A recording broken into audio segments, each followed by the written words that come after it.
रुक के पर 200 आदमी चढ़ गया हमारा 25 कपड़े चले गए, नंगे हो गए मेरी मम्मी। नंगे होके नहाते नहीं क्या? भगदड़ मचने की संभावना है। बहुत दुखद समाचार है। प्रयागराज महाकुंभ में जो भगदड़ मची, इसके लिए जिम्मेदार कौन है?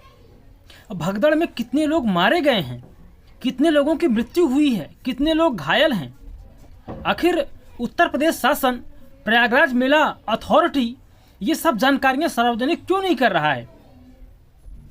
कल रात लगभग 1-1:30 बजे का आसपास की घटना है और इस वक्त दिन के लगभग 2 बजने वाले हैं जब मैं वीडियो रिकॉर्ड कर रहा हूं, और अभी तक आधिकारिक तौर पर कोई जानकारी सामने नहीं है कि कितने लोग मारे गए।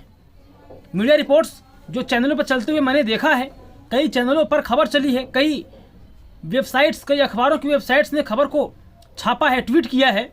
उसके मुताबिक 10 से 15 लोगों की मृत्यु हुई है इस भगदड़ में, 50-60 लोग घायल हैं।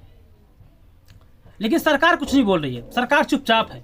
मैंने मुख्यमंत्री जी का बयान सुना, आप भी सुनिए। मुख्यमंत्री जी ने अपने बयान में कहीं जिक्र तक नहीं किया कि कितने लोग मारे गए हैं। ये जो भारी दबाव श्रद्धालुजनों के कारण और श्रद्धालुओं के संगम नोच पर जाने के कारण वहाँ पर एक बना हुआ है, लेकिन पूरा प्रशासन मौके पे वहाँ मौजूद है।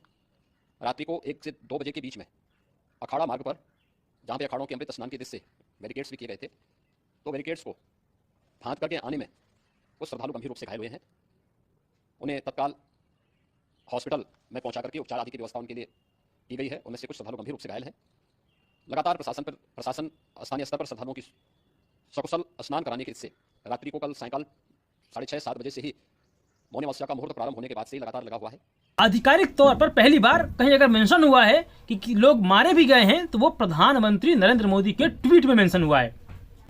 प्रधानमंत्री के ट्वीट से यह बात आधिकारिक होती है कि लोग मारे भी गए हैं, वरना उत्तर प्रदेश शासन तो बताने को तैयार नहीं है कि कितने लोग मारे गए हैं। मेले में जिस वक्त भगदड़ मची, वहां पर व्यवस्था जैसी कोई चीज नहीं थी। जिन लोगों के सामने ये घटना घटी, जिन लोगों ने अपनों को खोया है, उनका गुस्सा सातवें आसमान पर। लोग एकदम बेकाबू थे और इन लोगों का साफ कहना है यहाँ पर कोई व्यवस्था नहीं थी और इसी वजह से यह हादसा हुआ है और इन लोगों का भ्रम भी टूट गया। मैं भी यही था, मरते मरते लोग बचे। हम महाराष्ट्र से आए, हमारा पैसा खो गया, हमारे कपड़े खो गए, हम जाएंगे कैसे? आवे मेरे मम्मी के कपड़े चले गए, नंगे हो गए मेरी मम्मी। नंगे होके नहाते नहीं क्या? नंगी हुई तो क्या हो गया? ऐसा बोल रहा है। उसको बोलिए तेरी बीवी को नंगी पिलाए, जब जाने नंगा क्या होता है। ऐसा जवाब दे रहे हैं। दिया बोला, उसने बोल के गया। वहाँ पर मैं जाके बोला नंगी हुई तो पूछो इनके सामने। सारा गेट क्लोज करने का क्या मतलब? क्या मतलब? ये पुलिस वाले लोग हमारे को मरने को इधर बुलाया। योगी ने ऐसी व्यवस्था के लिए सब कुछ। योगी को हम इतना मानते हैं, 1 नंबर हमखोर इंसान है वो। उत्तर प्रदेश शासन ने यह नहीं बताया कि कितने लोग मारे गए हैं, लेकिन सुबह 11:15 बजे के आसपास अचानक से स्वरूप रानी नेहरू अस्पताल में लाश को ले जाने वाले एम्बुलेंस को बुलाया गया। ये वो एम्बुलेंसेज हैं जिनसे लाश ढोई जाती है। आखिर इन एम्बुलेंस को क्यों बुलाया गया है? जब कुछ हुआ ही नहीं है, कोई मरा ही नहीं है, तो फिर इन मॉर्चरी वैन को स्वरूप रानी के अस्पताल में क्यों लाया गया? और ये हादसा हुआ क्यों? कौन जिम्मेदार इस हादसे के लिए? सोशल मीडिया पर 2 प्रमुख अफसरों के विजुअल मौजूद हैं जिसमें वो घोषणाएं कर रहे हैं। एक हैं प्रयागराज के डिविजनल कमिश्नर विजय विश्वास पंत, वो कह रहे हैं कि भगदड़ मचने वाली है, जल्दी उठो, नहाओ, निकलो। और एक हैं महाकुंभ के डीआईजी वैभव कृष्ण। चालू सुन ले, यहाँ लेटे रहने से कोई फायदा नहीं है। जो सोवत है वो खोवत है। उठिए उठिए, स्नान करिए, और ये आपके सुरक्षित रहने के लिए बहुत आएंगे और भगदड़ मचने की संभावना है। आप सभी को ये बताना है कि मौनी अमावस्या के स्नान का मुहूर्त 7:37 से शुरू हो रहा है। इसमें केवल 10 मिनट अब बचे हैं। आप सभी लोग अपने अपने स्थान से उठ के गंगा घाटों पे प्रस्थान करें और स्नान करके, जल्दी जल्दी स्नान करके अपने अपने गंतव्यों को प्रस्थान करें। वैभव कृष्ण और विजय विश्वास पंत दोनों लगभग एक ही तरह का अनाउंसमेंट कर रहे हैं। क्या इस अनाउंसमेंट का कोई संबंध है इस भगदड़ से? ये तो तब स्पष्ट होगा जब उत्तर प्रदेश शासन निष्पक्ष जांच करेगा। 22 जनवरी, 23 जनवरी का और 24 जनवरी का मेरा वीडियोस देखिए जाके यूट्यूब पर, मैं लिंक शेयर कर दूंगा। मैंने बताया था कि उत्तर प्रदेश में प्रयागराज में बहुत गंभीर अव्यवस्थाएं प्रशासन के स्तर पर हैं, मिसकम्युनिकेशन है, लोगों को पता नहीं चल रहा है किस मार्ग से जाएं, कौन सा रास्ता कब बंद कर दे रहे हैं, पता नहीं चल रहा है। लेकिन तब किसी की नींद नहीं खुली, तब किसी ने नहीं सोचा कि यह घटना भी घट सकती है। सिर्फ मैंने नहीं, बहुत सारे यूट्यूबर्स ने इस बात को मेंशन किया है, ट्विटर पर लिखा है, मैंने खुद लिखा है कि वहां पर सारी व्यवस्थाएं भी वीआईपीज़ के लिए हैं, सामान्य नागरिकों के लिए कोई सुविधा प्रशासन नहीं दे रहा है। लेकिन शासन के स्तर पर कोई कार्रवाई नहीं की गई। महामंडलेश्वर प्रेमानंद जी महाराज तो यहाँ तक दावा कर रहे हैं कि इन्होंने यूपी के डीजीपी और चीफ सेक्रेटरी को पर्सनली कांटेक्ट किया और बोला कि व्यवस्थाएं दुरुस्त कीजिए।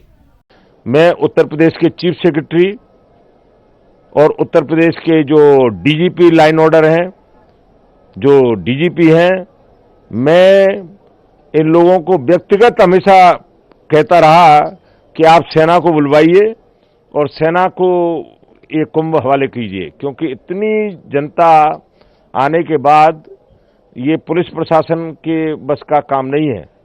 और उसका परिणाम है कि आज हमारे ऐसे ऐसे श्रद्धालु, किसी के बाप का बेटा चला गया है, किसी का पुत्र चला गया है। बहुत दुखद समाचार है, बहुत व्यथित हैं। अगर तभी समय रहते शासन स्तर पर तैयारियां कर ली गई होती, प्रशासनिक स्तर पर उसको एग्जीक्यूट कर दिया गया होता, तो शायद इस घटना से बचा जा सकता था और जिन लोगों की, जिन निर्दोष श्रद्धालुओं की मौत हुई है, वो सब आज सुरक्षित होते। और ये सब हुआ क्यों? वीवीआईपीज़, मैंने पहले कहा, उसी वीडियो में कहा है मैंने कि सारी व्यवस्थाएं, सारी सुविधाएं सिर्फ वीवीआईपीज़ के लिए हैं। जब सब कुछ वीआईपी के लिए है तो वीआईपी तो सुरक्षित रहेंगे, वीआईपी तो मौज मारेंगे, मजे काटेंगे। लेकिन जो श्रद्धालु आस्थावान हैं, जो अपनी आस्था लिए हजारों किलोमीटर दूर से प्रयागराज आया है, संगम आया है स्नान करने के लिए, उसके साथ यह हादसा हो जाए, इससे अधिक दुर्भाग्यपूर्ण और क्या हो सकता है। साल 1954 में प्रयागराज महाकुंभ में भगदड़ मच गई थी और वो दिन भी मौनी अमावस्या का ही दिन था। उस भगदड़ के लिए पंडित जवाहरलाल नेहरू जी को जिम्मेदार ठहराया जाता है। कौन ठहराता है जिम्मेदार? ये भारत की मीडिया। और अब जब प्रयागराज में फिर से भगदड़ मच गई है, तब ये सारी खबरें इस देश की मीडिया ने गायब कर दी हैं। किसी भी चैनल पर इस वक्त कोई खबर नहीं चल रही भगदड़ से संबंधित। अगर उस घटना के लिए जवाहरलाल जी जिम्मेदार हैं, तो यह भी जो घटना घटी इसके लिए सीधे प्रधानमंत्री मोदी जिम्मेदार हैं, उत्तर प्रदेश के मुख्यमंत्री जिम्मेदार हैं।